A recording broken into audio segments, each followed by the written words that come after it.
What's cracking? It's your homie Ice Cube. Just wanted to address a few things. Everybody been checking out the internet. My man Katt Williams. First of all, I just want to say, we shot that movie over 20 years ago. So,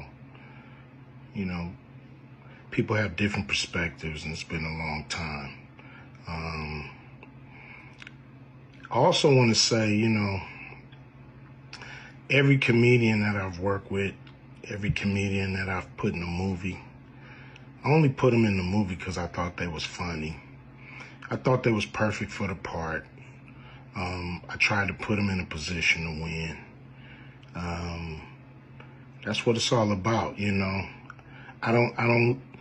look at from, Chris Tucker and Bernie Mac and Mike Epps, Katt Williams, Ricky Smiley, Michael Blackson, Cedric, Kevin Hart. All these guys I know are funny as hell. I didn't discover them. They were doing their stand-up or doing their thing, and I knew that they were great and that they could act, and that if I have an opportunity, I was gonna give them an opportunity. To me, that's what it's all about. As far as specific things, Katt was 100 on a few things. Most of what he was saying, a couple of things, I just want to clarify. When we bring in a new, comedian, we do have them try out for different roles. So Ricky did give Money Mike a shot. But when we saw him and, we kind of saw how he moved and how he was, auditioning, we decided that he would be a better, Santa Claus, which was, to me, the perfect casting. When we saw Mike, damn, I call him Money Mike. When we saw Katt, when I saw him, I just knew that he was perfect for Money Mike. And, Katt, said he wrote his role, which, the role was written, but he enhanced it. This is why Katt was so dope in the movie. Money Mike had a small role, about as big as the Santa Claus role, but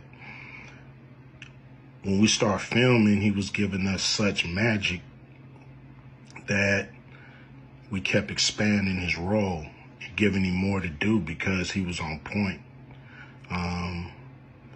When we shoot these movies, for one, the scripts are fire, or they wouldn't even do it. The scripts are laugh out funny. But we shoot the script, but once we get what we need from the script, we let the comedians ad-lib, riff, play with the words, do their thing. We give them a take where they can, or 2, 3 takes where they can go off and do what they feel. Sometimes it makes the movie, sometimes it don't. When somebody gives you jewels, you want to try to make sure that makes the movie. So in the movie, there's second thing I want to clear up. I would never shoot a rape scene in a movie, especially like Friday, where you actually see this happening on camera. That ain't my style. If you check out any of my movies, they not raunchy. We did a movie called Players Club where the subject matter was a little raunchy, but for the most part, even that, we left it to your imagination. So the only reason that kind of stuff was in the movie is because you have 3 villains in Friday After Next. You have Santa Claus stealing presents. You have Damon, just got out of prison, sweating. Craig and Day for the rent money.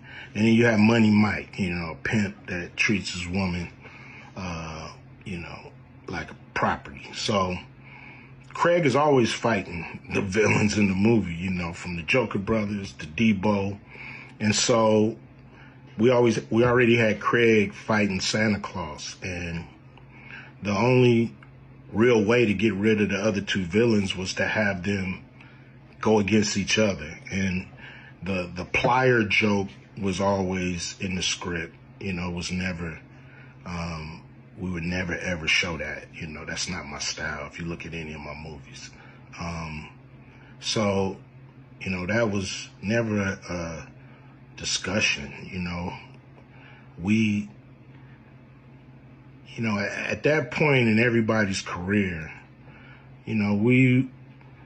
we would listen to a certain extent, but we wasn't gonna change the movie for any actor. We do what we feel, and if it was a rape scene, it would have been in the movie. There was no reason not to shoot it. But that's not my style. I don't even like that kind of shit in movies, on camera. And so, that was, to me, a little discrepancy there. Katt, he wrote a lot of his part because, like I said, he was giving us jewels, so we were keeping the camera rolling. He was coming off the dome. He was coming prepared every day to steal the show. That was his mission. And, that's what he did, with the movie. And it launched his career, And I'm proud of the movie. I'm proud of all the guys who've, come through, a Q Vision production and went on to do bigger and better things. And look, a lot of people are talking about pay and how much they was paid on these movies that were extremely low budget. Most of these guys worked a couple of days, and when you're doing a movie, there's over 100 people working on the movie that need to get paid. Most of them got to get paid every day. And there's pre-production and post-production. Even after you finish with the actors, you got to pay editors and sound people. And my movies are all about quality. So most of the money go up on the screen. I'm not giving you no bullshit. I'm not giving you no low budget, shit you can laugh at because it's so cheap. So, we try to put all the money on the screen. And so any actor that's mad at what they got paid, just look at what you was doing. Look at where your career was at the time. Take a look at where it is now.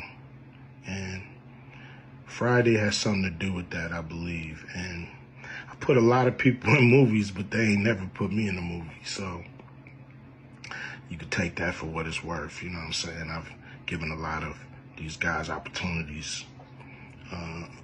And I still act, so I'm waiting for a call. I ain't got to produce everything or write everything. I got love for all the comedians that I've worked with. Got, much love for Katt. He spoke up for me a lot. And I just wanted to be clear and clarify some things. And shit, man. I hope y'all have a good 2024. Yeah.